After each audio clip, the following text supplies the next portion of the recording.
가위바위보의 특징은 모든 참가자가 동시에 결정을 내린다는 점입니다.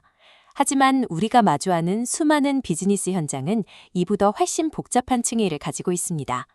현실의 의사결정은 체스 경기와 닮았습니다. 상대방이 두는 수를 먼저 관찰하고 그 결과에 따라 나의 다음 수를 결정하는 역동적인 과정이 이어지기 때문입니다. 구체적인 시장 상황을 보죠. 현재 독점적 지위를 누리는 기존 기업 ABC사와 이 시장에 새롭게 진출하려는 신규 기업 가나다사가 대치하고 있습니다. ABC사는 가나다사에게 경고합니다. 진입을 강행하면 생산량을 대폭 늘려 가격을 폭락시킬 것이고 결국 공멸하게 될 것이다. 우리는 오늘 이 강경 대응 협박이 과연 실행 가능한 진짜 위협인지 분석할 것입니다. 상대의 행동을 보고 내수를 결정하는 순차 게임 구조에서는 위협의 진정성을 검증하는 정교한 분석들이 필요합니다. 순차 게임의 의사결정 흐름을 시각적으로 파악하기 위해 먼저 게임나무라는 도구를 도입해 보겠습니다. 이 차트는 가나다사와 ABC사의 진입 게임을 모델링한 결과입니다.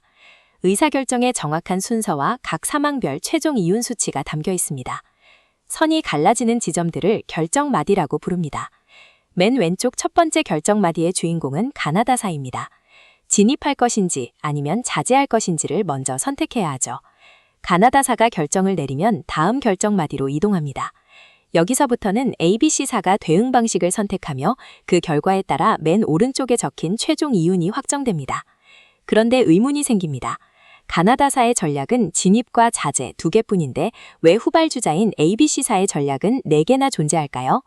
순차 게임의 후발주자는 상대가 A를 하면 나는 B를 한다는 식의 완벽한 조건부 행동 지침을 가집니다. 이는 단순한 선택을 넘어 발생 가능한 모든 시나리오에 대한 대응 계획을 포함합니다. ABC사의 전략은 수학적인 기호쌍인 X, Y로 표현됩니다. 변수 X는 상대가 진입했을 때의 대응, Y는 자제했을 때의 대응을 의미하죠. 이 조합이 총 4개의 대응 시나리오를 만들어냅니다. 여기서 H는 생산량을 높이는 강경 대응을, L은 생산량을 낮추는 수용을 뜻합니다. 이런 조건부 전략들을 내재화하면 복잡한 순차 게임도 참가자들이 동시에 움직이는 게임처럼 명확하게 분석할 수 있습니다. 결과적으로 순차 게임의 전략은 단순히 지금 무엇을 할지가 아니라 미래의 모든 가능성에 대비한 완벽한 시나리오를 수립하는 과정입니다. 방금 세운 조건부 전략들을 바탕으로 나뭇가지 형태의 게임을 표 형태의 보수 행렬로 변환해 보았습니다.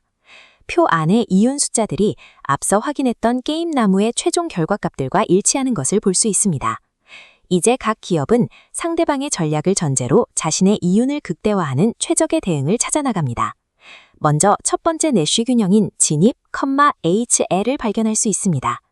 가나다사가 진입하고 ABC사가 수용하는 지점이죠. 이어서 진입, LL과 자제, HH라는 2개의 내쉬 균형을 추가로 찾아낼 수 있습니다. 균형이 3개나 나왔다는 것은 모델의 예측력이 모호해졌음을 의미합니다. 무언가 분석에 문제가 생겼다는 신호죠. 세 번째 균형인 자제, HH의 논리를 따져보겠습니다. 가나다사가 진입을 포기하고 ABC사가 무조건 강경하게 대응한다는 시나리오입니다. 만약 가나다사가 실제로 진입을 강행했다면 어떨까요?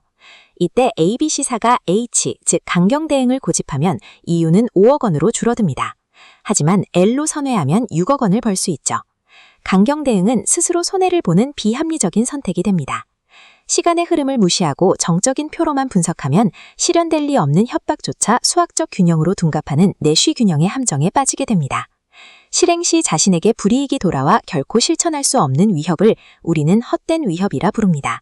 가나다사는 ABC사의 강경 대응 선언이 자신의 이윤을 깎아먹는 헛된 위협임을 알고 있습니다. 따라서 이 협박은 신빙성이 없습니다. 헛된 위협을 걸러내기 위해 우리는 다시 시간의 흐름이 담긴 게임나무로 돌아가야 합니다. 게임나무 내부에서 새롭게 시작되는 작은 게임 단위들을 부분 게임이라고 합니다. 분석의 시작점은 시간의 흐름을 역행하는 데 있습니다.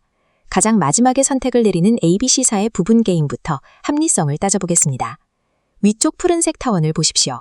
가나다사가 이미 진입한 상황에서 ABC사는 반드시 이윤이 높은 L을 선택할 것입니다. 5억 원을 주는 H는 고려 대상에서 제외됩니다. 아래쪽 붉은색 타원, 즉 진입을 자제한 상황에서도 ABC사는 당연히 더 큰 이윤을 주는 H를 선택합니다. 이를 통해 ABC사의 진정한 합리적 전략은 L, H로 확정됩니다. 이제 시간을 한 단계 앞으로 돌려 첫 번째 결정권자인 가나다사의 입장으로 돌아옵니다. 가나다사는 ABC사가 L,H로 행동할 것을 예측합니다. 진입 시 6억, 자제 시 0원이라는 결과를 확인한 가나다사의 최종 결론은 진입입니다. 미래에서 현재로 거슬러 올라오며 최적의 수를 찾는 추론 방식을 역진귀납이라 정의합니다.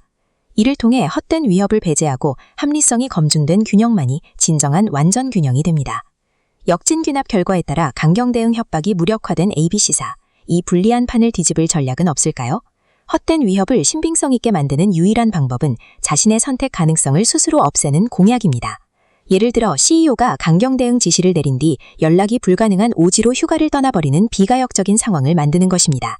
이 사실을 가나다사가 인지하면 ABC사의 대응은 번복할 수 없는 불가피한 시스템이 되어 신빙성을 얻습니다. 미리 막대한 매몰 비용을 들여 생산시설을 대규모로 확장해버리는 물리적 조치도 효과적입니다.